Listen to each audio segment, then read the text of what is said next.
ಡಕಾಯಿತಿ, ದರೋಡೆ, ಸಾಮೂಹಿಕ ಅತ್ಯಾಚಾರ, ಅಕ್ರಮ ಶಸ್ತ್ರಾಸ್ತ್ರ ಸೇರಿ ಅನೇಕ ಪ್ರಕರಣದಲ್ಲಿ ಬೆಳಗಾವಿ ಪೊಲೀಸರಿಗೆ ಬೇಕಾಗಿದ್ದ ಆರೋಪಿ ಕಾಲಿಗೆ ಗುಂಡೇಟು ಹೊಡೆದು ಬಂಧಿಸಲಾಗಿದೆ.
ದೂರದಿಂದ ಹೋದಲ್ಲ ಸರ್.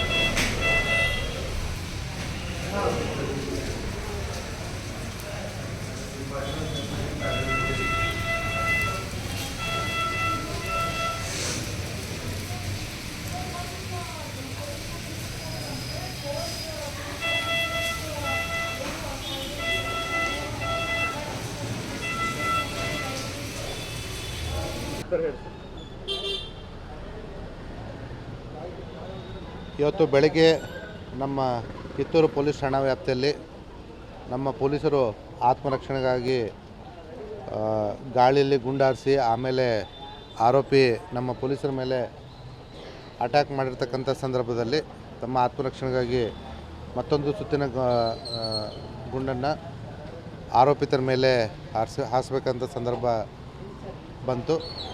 ಹಾಗಾಗಿ ಆರೋಪಿಯನ್ನು ಹಿಡಿಬೇಕಾದಂಥ ಸಂದರ್ಭದಲ್ಲಿ ಆರೋಪಿತ ನಮ್ಮ ಕಾನ್ಸ್ಟೇಬಲ್ ದಫೇದಾರ್ ಹಾಗೂ ಇನ್ನಿತರ ಸಿಬ್ಬಂದಿಗಳು ಅದೃಶ್ಯಪ್ಪ, ನಿಂಗರಾಜು ಮತ್ತು ನಮ್ಮ PSI ಪ್ರವೀಣ್ ಗಂಗೋಳು ಮತ್ತು ಅವ್ರ ಜೊತೆದಂಥ ಇನ್ನೊಬ್ಬ PSI ರೀತಿ ಇವ್ರ ಮೇಲೆ ಅಟ್ಯಾಕ್ ಮಾಡ್ತಿರ್ಬೇಕಾದ್ರೆ ನಮ್ಮ ಪೊಲೀಸರು ಆತ್ಮರಕ್ಷಣೆಗಾಗಿ ಅವನ ಮೇಲೆ ಗುಂಡಿನ ದಾಳಿಯನ್ನು ಮಾಡಿ ಅವನ್ನ ವಶಕ್ಕೆ ಪಡೆದುಕೊಂಡಿದ್ದಾರೆ.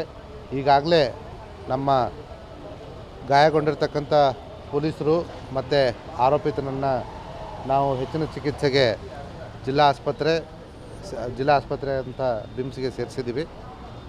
ಈ ಆರೋಪಿತ ಕಳೆದ ವಾರ ಒಂದು ತಂಡವನ್ನು ಕಟ್ಟಿಕೊಂಡು ನಮ್ಮ ಕಿತ್ತೂರು ಪೊಲೀಸ್ ಠಾಣಾ ವ್ಯಾಪ್ತಿಯ MK ಹುಬ್ಳಿಯಲ್ಲಿ ಒಂದು ಚೈನ್ ಸ್ನ್ಯಾಚಿಂಗ್ ಮಾಡಿದರು. ಆವತ್ತಿನ ದಿನದಿಂದ ಈ ಆರೋಪಿತರು ಯಾರಿದ್ದಾರೆ ಅವ್ರನ್ನ ಪತ್ತೆ ಹಚ್ಚಲಿಕ್ಕೆ ನಮ್ಮ DSP ಬೈಲೊಂಗಲ್ ವೀರಯ್ಯ, ಕಿತ್ತೂರು CPI ಶಿವಾನಂದ್ ಮತ್ತು ಅವರು ಕಿತ್ತೂರು PSI ಪ್ರವೀಣ್ ಗಂಗೋಳು ಇವ್ರ ತಂಡದವರು ಸತತವಾಗಿ ಪ್ರಯತ್ನ ಮಾಡ್ತಾಯಿದ್ರು. ಇವ್ರ ತಂಡದ ಜೊತೆ ಪಕ್ಕದ ನೇಸರ್ಗಿ ಠಾಣೆ ರೀತಿಯವರು ಕೂಡ ಕೆಲಸ ಮಾಡ್ತಾಯಿದ್ರು. ಇವತ್ತಿನ ದಿವಸ ನಮ್ಮ ಪೊಲೀಸರು ಬೆಳಗ್ಗೆ ನೈಟ್ ರೌಂಡ್ ಮುಗಿಸ್ಕೊಂಡು ಮನೆಗೆ ಹೋಗ್ತಕ್ಕಂಥ ಸಂದರ್ಭದಲ್ಲಿ ಇವನು ಅನುಮಾನಾಸ್ಪದವಾಗಿ ಆ ಕಡೆ ಓಡಾಡ್ತಾ ಇರಬೇಕಾದ್ರೆ ಅವನ್ನ ತಡೀಲಿಕ್ಕೆ ಹೋದಾಗ ಇವನು ತನ್ನ ಪಲ್ಸರ್ ಗಾಡಿ ಮೇಲಿದ್ದ. ಅವನು ತಪ್ಪಿಸ್ಕೊಂಡು ಓಡೋಗೋಕ್ಕೆ ಪ್ರಯತ್ನ ಪಟ್ಟ. ಆ ಸಂದರ್ಭದಲ್ಲಿ ನಮ್ಮ ಪೊಲೀಸರು ಬೆನ್ನಟ್ಟಿ ಅವನಿಗೆ ತಡೆಬಟ್ಟಿ ಅವನ್ನ ವಶಕ್ಕೆ ಪಡೆದುಕೊಳ್ಳಲಿಕ್ಕೆ ಪ್ರಯತ್ನ ಮಾಡಿದಾಗ ಆರೋಪಿತ ನಮ್ಮ ಪೊಲೀಸರ ಮೇಲೆ ಮಾರಕಾಸ್ತ್ರಗಳಿಂದ ಹಲ್ಲೆ ಮಾಡ್ತಾನೆ. ಆ ಸಂದರ್ಭದಲ್ಲಿ ಆತ್ಮರಕ್ಷಣೆಗೋಸ್ಕರ ನಮ್ಮ ಪೊಲೀಸರು ಅವನ ಮೇಲೆ ಗುಂಡು ಹಾರಿಸಿ ಅವನ್ನ ವಶಕ್ಕೆ ಪಡೆದುಕೊಂಡಿದ್ದಾರೆ.